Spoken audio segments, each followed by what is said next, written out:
કેમ છો મારા કાળજાના કટકા ફરીથી નવા બ્લોગની અંદર તમારું હાર્દિક હાર્દિક સ્વાગત કરું છું. ને મિત્રો આજે તમે થંબનેલના ટાઇટલ જોઈને આવી ગયા છો કે મિત્રો આજે હું શીખવાડવાનો છું વરિયાળી શરબત કેવી રીતે બનાવવું ને કેવું સારું. કે મિત્રો હું ભાઈ રેસીપી વિડીયો નથી બનાવતો, એટલે કે મિત્રો મને હું બનાવું છું વરિયાળી શરબત, તો મિત્રો હું તમને એ ટિપ્સ શેર કરું ને હું જાતે પણ પીવું છું. બહુ સરસ લાગે છે, તો હું તમને બતાવીશ વિડીયોમાં.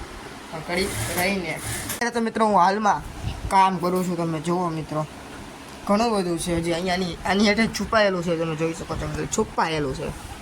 તો મિત્રો એક લાઇક બને ને એટલી લાઇક કરી દેજો મિત્રો.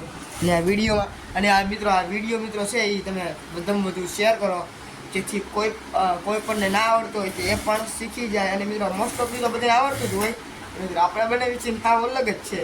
તો મિત્રો વિડીયોની અંદર બન્યા રહીજો. તમારે શીખવું હોય તો લાઇક કરી દેજો ને મિત્રો સબસ્ક્રાઈબ કરી દેજો.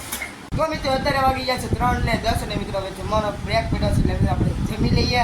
અને મિત્રો પછી આપણે વરિયાળી શરબત બનાવવાનું છે, એ તો આપણને ખબર જ છે. કન્ટિન્યુ મિત્રો બ્લોગમાં બન્યા રહેજો ને મિત્રો લાઇક કરી દેજો, શેર કરી દેજો અને મિત્રો સબસ્ક્રાઈબ કરો, જેથી મારા નવા બ્લોગ વિડીયો તમારી સમક્ષ આવે. અને મિત્રો નાનકડી કોમેન્ટ કરી નાખો ને કાંઈ ન મિત્રો મનમાં આવે ને કોમેન્ટમાં તો ખાલી જય દ્વારકાધીશ લખી નાખો ને, એટલે મિત્રો કમેન્ટ પકી જાય તમારી, તો લખો જય દ્વારકાધીશ. મિત્રો ફાઇનલી મિત્રો તરફ આપણે બન્યા છે વરિયાળીનું શરબત. કન્ટિન્યુ મિત્રો તેની અંદર જોઈએ છે કે વાટકો, ચકમરિયા છે, આ સંચળ છે, અને પછી મિત્રો બરફ છે, પછી આ છે આ જે છે ને મિત્રો સાકરને આપણે ક્રશ કરેલી છે મિક્સચરમાં. તમે પણ કરી લો, હું તમને શીખવાડવાનો છું મિત્રો. ક્રશ કરેલી છે અને આ છે ને તેની અંદર વરિયાળી છે, પછી પાછી સાકર છે અને મરી છે, તેને ત્રણેયનું ક્રશ કરેલું આમ બનાવેલ છે. અને મિત્રો આની અંદર નાખી પણ આ તમે મિત્રો વધારે ગળું ભાવતું હોય ને તો મિત્રો એક કોર પણ કાઢી શકો છો. ચલો મિત્રો બતાવું છું. તો પહેલાં તમારે મિત્રો વાટકો લેવાનો છે, તેની અંદર કેટલું નાખવાનું છે ને તમને કહી દઉં. તો મિત્રો આપણે એક ચમચી લઈ લીધી છે, જોઈ શકો છો મિત્રો. આની અંદર આપણે નાખશું આટલું પાવડર. મિત્રો 2 ગ્લાસ બનાવવા માટે મિત્રો આ એટલું છે નાખીશું. મિત્રો થોડુંક મિત્રો તમારે આમ વધારે જોઈએ તો વધારે નાખી શકાય છે. અને મિત્રો હવે મને બહુ ગળું ભાવે છે. આની અંદર રાખશું મિત્રો, પછી મીઠું પડી જશે.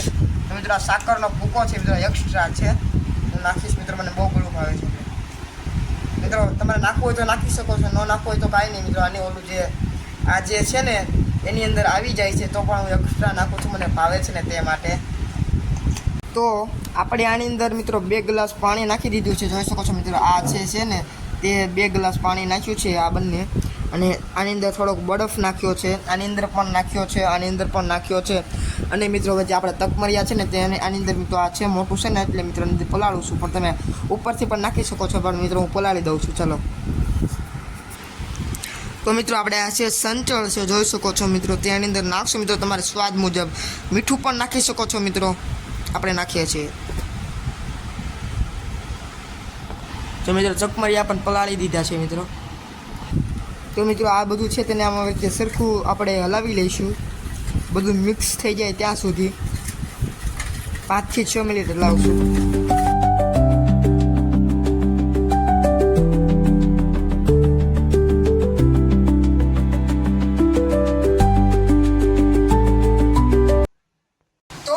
ફાઇનલી આપણું શરબત બની ગયું છે વરિયાળી. અને મિત્રો હું ચાખીને કહું છું મિત્રો કેવું બન્યું છે તમને. વાવ મિત્રો, બહુ સરસ બન્યું છે મિત્રો. તમારે પણ બનાવવું હોય ને મિત્રો આવું શરબત, મિત્રો હું કે તો પણ આવું શરબત બનાવવું હોય ને તો મિત્રો મારો વિડીયો એકવાર તમે જોઈ લેજો, એટલે મિત્રો તમને મિત્રો સરળ રીતના મિત્રો તમને ખબર પડી જશે ને. મિત્રો આપણે બ્લોગ ડેલી જ આવવાના છે, તો મિત્રો લાઈક કરવાનું ભૂલતા નહીં અને મિત્રો કમેન્ટ કરવાનું ભૂલતા નહીં. કેવું લાગ્યું છે મિત્રો, મને તેની ખુશી થાય છે કે મિત્રો બહુ સરસ બન્યું છે, મને બહુ જ ભાવ્યું છે. અને મિત્રો તો મિત્રો આજનો વિડીયો મિત્રો તમને ગમ્યો હોય તો મિત્રો લાઈક કરો, શેર કરો, સબસ્ક્રાઈબ કરવાનું ભૂલતા નહીં. મિત્રો બોલવામાં આમ થાય છે મિત્રો, કારણ કે મિત્રો ઘણા સમય પછી મિત્રો આપણે બ્લોગ વિડીયો બનાવ્યો છે, તે માટે મિત્રો થોડુંક ભૂલચૂક થાય મિત્રો માફ કરી દેજો. જય શ્રી રામ, જય દ્વારકાધીશ.